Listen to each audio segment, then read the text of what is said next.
I think there has to be trust, Christine, because if you don't trust the person you're sitting opposite, you're never going to divulge. You're never going to share your gut. I've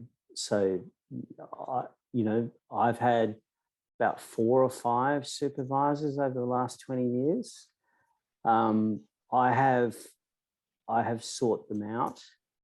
I've prayed about it. I've thought carefully. I've approached them and asked them if they're available, if they'd like to explore the possibility. And, having an introductory time, to a kind of getting to know you time together for 1 or 2 sessions, I think is pretty important.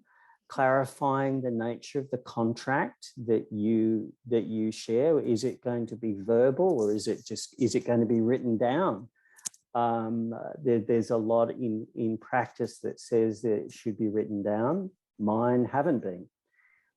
They've been contracts of trust, and I've deliberately a number of times chosen, as Jeff suggests, people who have nothing to do with my world, because I don't know what I don't know.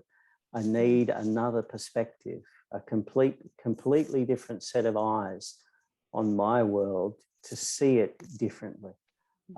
So there are a few things that I would be thinking about in choosing a supervisor. Yeah. Just adding on to that, I think someone I trust is someone I can be vulnerable with. And so in supervisor, my supervisor, I can brag about my supervisor. He lets me, he values vulnerability. And for me, to be able to be completely transparent and be vulnerable, I think that's really important, so that I can be authentically myself in supervision. And that's how I can really reflect on critical issues in my work. And that creates a safe place, a space where I can be myself. And then I'm ready to receive feedback, and also there's a sense in which where a supervisor has to be courageous in sharing his perspective and pointing out some of his insights. And so I value that. So trust, vulnerability, and courage. I think those 3 things are very important for me. Chris, I'd say the other things that are important for me is that they are someone who has training and who has accreditation. So just that, knowing that they do have an overseeing body, that they are working with a code of ethics, those sorts of things I think are also important, as well as what everybody else has said. But I think that's a point worth making. So I know that the ministers that I supervise really value the fact that I'm not in the same denomination as them, and that I don't know the same people. I'm not on a committee with somebody else that they happen to be talking about, and that sort of thing. So that's sometimes quite helpful to go outside your own denomination. Sorry, Jeff?